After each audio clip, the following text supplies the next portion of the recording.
My brother-in-law lost his job and now wants to live at my house rent-free.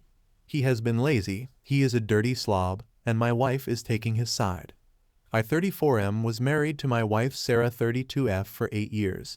We had been living in my house that I had purchased before we got married. It was a decent 3-bedroom home in a nice neighborhood. About 6 months ago, Sarah's brother Tom 28M had been kicked out of his apartment due to not being able to pay rent after losing his job during the pandemic. His funds had been completely drained, and he had nowhere to go. Sarah had insisted that he come stay with us temporarily until he could get back on his feet financially.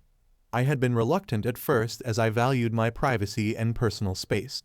However, after Sarah had pleaded with me, stating that Tom was family and had no other options, I had agreed to let him stay in our spare bedroom for a few months. Tom had moved in with just a few suitcases of belongings. For the first couple of weeks, everything had been fine. He had kept to himself, cleaned up after himself in the common areas, and had been actively applying for jobs. However, after about a month, Tom's behavior had started changing. He had begun spending more time lounging around the house playing video games instead of job hunting. His bathroom habits had become incredibly disgusting, leaving pubic hairs everywhere, pee stains on the toilet, and the bathroom constantly reeking of his horrible body odor. He had also begun eating all of our food without contributing anything. I addressed these issues with Tom multiple times in a polite manner, but he always responded dismissively, saying he would try to do better, but never followed through. Sarah had initially taken my side on these matters, agreeing that Tom needed to respect our home and hunt for a job seriously. However, after a couple of months, she had started making excuses for his laziness and messiness, saying he was just going through a rough time, and I should cut him some slack.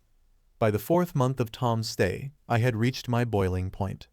Not only had his disgusting behavior continued, but he had started bringing random friends over without asking, blasting loud music and video games all night, and even vaping indoors, leaving the house smelling like a nightclub. I had to put my foot down and insisted Tom either straighten up and start job hunting seriously, or he would need to find another place to stay. This led to a massive blowout argument between Sarah and me. Sarah had shockingly taken Tom's side and stated, "What's the big deal? He's just having some fun after going through a rough patch. Why are you being so uptight and cruel to my own brother?" I had been dumbfounded that she was justifying and enabling Tom's complete lack of responsibility or respect as a guest in my house. When I had refused to back down on giving Tom an ultimatum, Sarah had given me an ultimatum of her own. "If you kick Tom out, I'm leaving with him. You'll have to choose between us." In that moment, I had realized my marriage was already over. The fact that Sarah was so willing to ditch her marriage vows and home over letting her bum loser brother walk all over me had shown where her priorities truly were. Her family would always come before me, no matter how disrespectful or out of line their behavior was. So, I had made the difficult decision to tell Sarah that if that was her choice, so be it. Tom would be the one staying, and she would be the one leaving, not the other way around. It was my house that I had owned before the marriage, and I was not going to let them kick me out of my own home. Needless to say, this led to World War III between Sarah and me. She had called me every insult in the book: selfish, heartless, controlling, abusive, and more. She had accused me of choosing some brick walls over your wife, and had stated that I would live to regret ruining our marriage over this. She had quickly packed up some belongings and stormed out, going to stay with her parents for the time being. However, in her rage, she had forgotten some important documents and sentimental items that held significance to her. A couple of days later, she had sent Tom over to collect those remaining belongings of hers. I have to admit a part of me had been tempted in that moment to use her things as a bargaining chip to get Tom out of my house. However, I had taken the high road.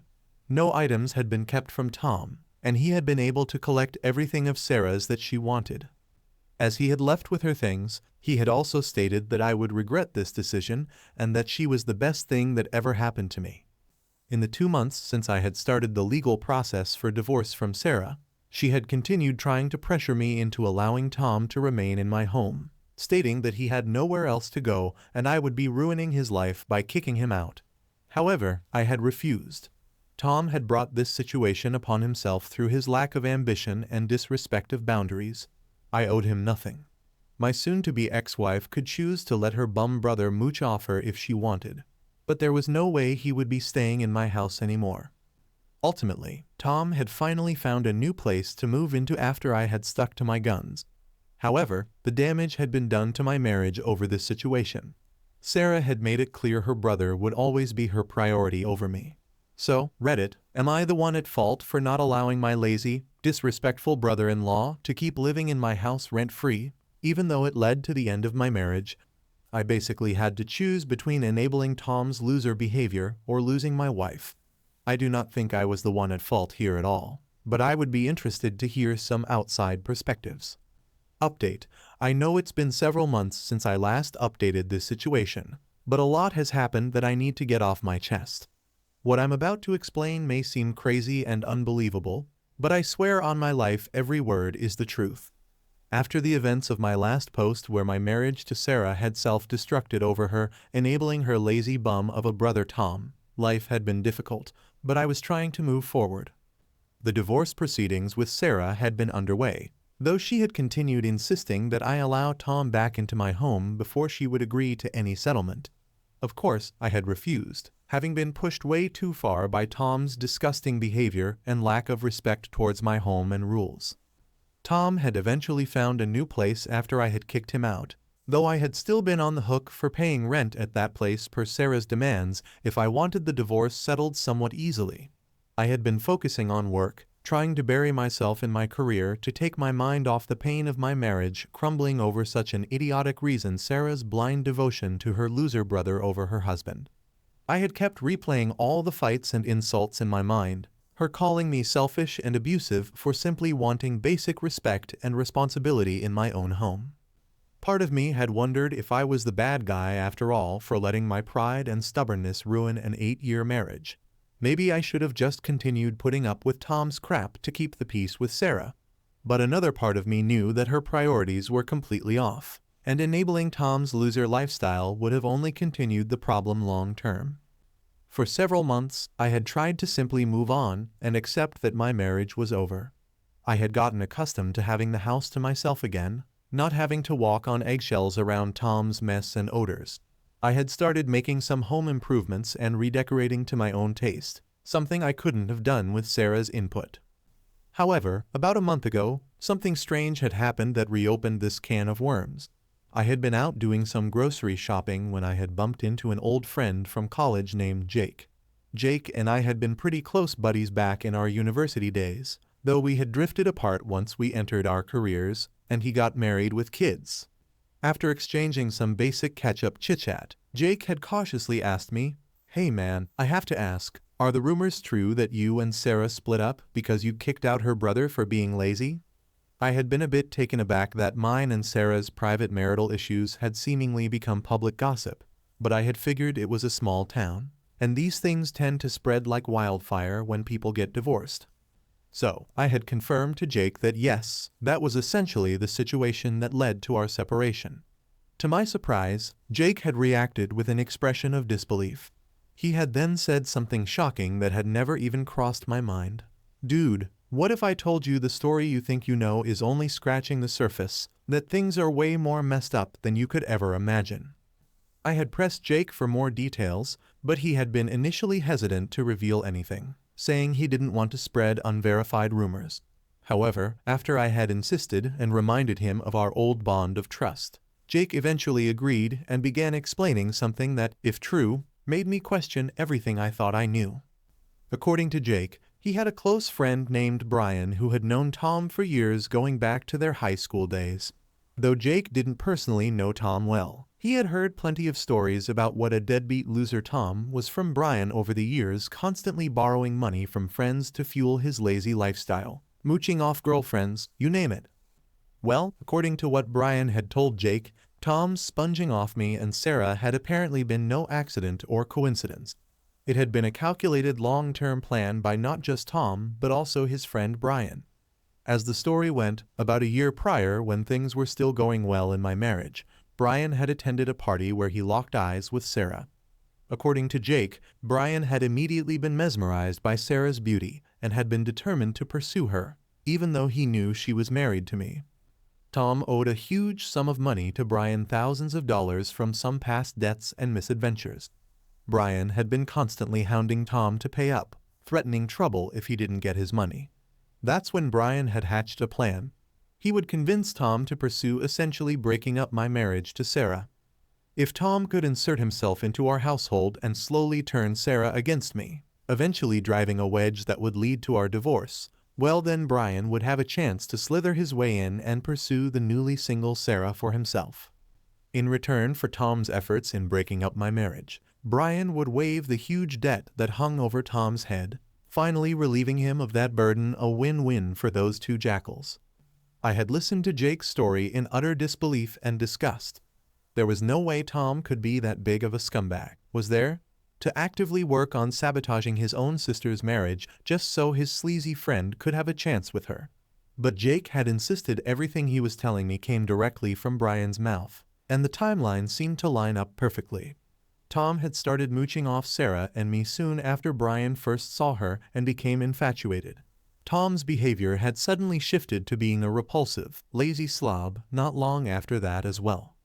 According to Jake, Brian had been giving Tom constant advice and instructions on how to slowly turn Sarah against me over time, little by little, making me out to be the bad guy who is too uptight and cruel for simply wanting baseline responsibilities and respect in my own home, pitting Sarah against me by constantly saying I was being unreasonable in my expectations of Tom. It had all originated from Brian's obsession with my wife and desire to snake his way into a relationship with her by destroying my marriage in the process, with Tom's help as the inside man, chipping away at Sarah's love for me.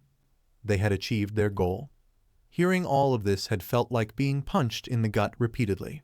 For months, I had been torturing myself, wondering if I was the one who had cruelly prioritized my house over my wife's own flesh and blood brother. But if the revelations from Jake were true, then it had all been one long planned con by Tom and Brian. Even beyond the pain of the betrayal, it hurt hugely to think about the inevitable toll this truth would have taken on Sarah herself to realize she had been nothing more than a pawn used by her own brother to sabotage her marriage, all in the service of setting her up for Brian to eventually sleep with. The depraved betrayal of trust and deceit from Tom and Brian was staggering. I had spent the next few days in an emotional spin, unable to concentrate at work as these horrific revelations consumed my mind. I had pressed Jake for any other details he could provide, including how trustworthy of a source his friend Brian was for this.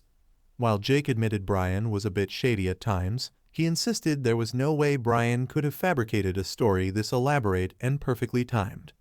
Finally, I had made the decision that I needed to get to the bottom of this, no matter how painful the truth might be. I had resolved to go directly to the source Tom and confront him face to face. If I got him away from the potential manipulation of Brian, maybe I could get Tom to finally come clean about everything. I had texted Tom asking if we could meet up for a conversation, and to my surprise, he had agreed relatively quickly. We had decided on a quiet diner near his new place for the meeting. When I had arrived, Tom had been waiting with the same smug look and dismissive body language he always had. "All right, man, you said you wanted to talk," Tom had said as I took a seat across from him. "What's on your mind?" I had taken a deep breath, deciding in that moment to be blunt rather than dance around the subject. "I know everything, Tom. I know about the plan you and your buddy Brian hatched to sabotage my marriage." The smirk had immediately disappeared from Tom's face upon hearing my words. His eyes had gone wide with a look of shock and panic, giving me all the confirmation I needed that what I had learned was true. "I don't know what you're talking about, man," Tom had stuttered out unconvincingly, unable to maintain eye contact with me. "Don't even try to deny it," I stated firmly. "I know all about how your scumbag friend Brian got obsessed with my wife Sarah after seeing her at a party, and I know all about the twisted deal you two made." Tom had stayed silent, shifting uncomfortably in his seat as I had laid out the details I knew of their scheme. "Brian agreed to waive all the money you owed him if you could successfully insert yourself into our home and slowly turn Sarah against me over time, driving a rift between us until our marriage crumbled so Brian could have a chance to pursue a newly single Sarah for himself." The lack of protest or denial from Tom had told me everything. Eventually, his gaze had dropped to the table, unable to even look me in the eye anymore. I had felt such a consuming combination of rage, disgust, and heartbreak in that moment. "You're a real piece of work, Tom," I spat out, struggling to keep my voice down in the diner. "Betraying your own sister, sabotaging her marriage just so your loser buddy could have a shot at getting with her. Do you have any idea how messed up and cruel that is?" Tom had finally started muttering some garbled responses about owing Brian money, needing a place to stay, getting in over his head with manipulation from Brian, but it all sounded like pitiful excuses and justifications to me. "Save it," I had cut him off. This was one of the most depraved, disgusting betrayals I could ever imagine. And the worst part is how you involved and used Sarah as a pawn in your twisted little game. I had wondered if I should tell Sarah the full truth of what her brother had done.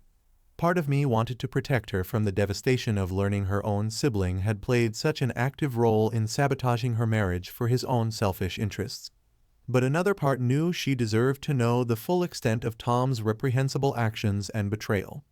In that moment at the diner, with the truth finally out in the open between us, I had made the decision to completely cut Tom out of my life. Regardless of what came next with Sarah, "You're done, Tom," I had stated, standing up from the table. "I don't ever want to see or hear from you again. If you so much as come near me or try contacting me, I'll make sure the full truth about what you pulled gets plastered all over this town." Tom had sat there, finally deflated without his trademark smirk and casual attitude to hide behind. As I had turned to leave the diner, he had finally found some words. "You'll regret this, and when Brian—" I had cut him off immediately, feeling a surge of fury and disgust. "If you or your degenerate buddy Brian ever come near me or Sarah again, you'll wish you had never been born." With that, I had stormed out of the diner, still feeling a swarm of emotions: hatred towards Tom, disgust at Brian's depravity, torment at the manipulation Sarah had been subjected to by her own blood. Without even realizing it, I had decided Sarah needed to know everything, no matter how painful. Maybe learning the circumstances would finally open her eyes to the manipulation she had been subjected to. I had asked Sarah if we could meet up in a public place, saying I had something incredibly important to discuss regarding the ending of our marriage. To her credit, she had agreed without protest. We had met at a quiet cafe, and I could sense her anxiety and discomfort in the air immediately. As calmly as I could, I had begun walking her through everything Jake had told me about the plan between Tom and his friend Brian. At first, she had reacted with disbelief, unable to believe that her own brother was capable of such cruelty and deceit. But as I had laid out all the pieces of the puzzle, the timeline, the specific details, her expression had slowly started to change. By the end, I could see it all clicking into place for Sarah. The consistent encouragement from Tom to take his side against me, his apparent obsession with inserting himself into our marriage and living situation, his advice that I was being unreasonable for my attitude on his lack of responsibility, it had all been an accurately calculated effort to drive Sarah and me apart, all in service of Brian's messed up obsession and deal with Tom. Tears had started streaming down Sarah's face as the full harsh reality settled in. To her credit, she had not tried to make excuses or rationalize Tom's actions at all. I think she realized, just like I did, that this was a new low of depravity that could not be explained away or justified whatsoever. She had immediately attempted to contact Tom to confront him, but he had pointedly dodged all of her calls and messages. Eventually, she had told me she just felt completely sick to her stomach sick about the lengths Tom had gone to sabotage her own. In the weeks and months that followed, Sarah and I had an open line of communication during our divorce proceedings. While we both still felt our marriage was too damaged to piece back together, there were no longer any lingering resentments or bad blood between us, which helped immensely. We had made a pact to immediately cut off all contact and communication with Tom indefinitely, refusing to let him worm his way back into our lives or make any more excuses. He had made his depraved choices, and he could live with those consequences. As for his scumbag friend Brian, we had agreed that if he ever tried to contact or pursue Sarah in any way, we would not hesitate to get police involvement and file restraining orders.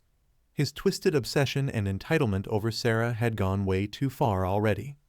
In any case, for as nightmarish as this whole experience was, I'm just grateful Sarah and I have both emerged on the other side with an odd sense of clarity.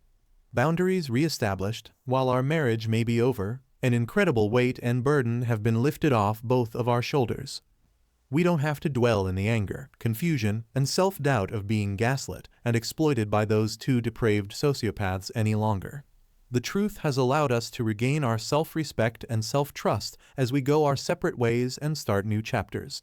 I think we're both determined to pay forward the hard lessons we learned here to spot the red flags of toxic personalities.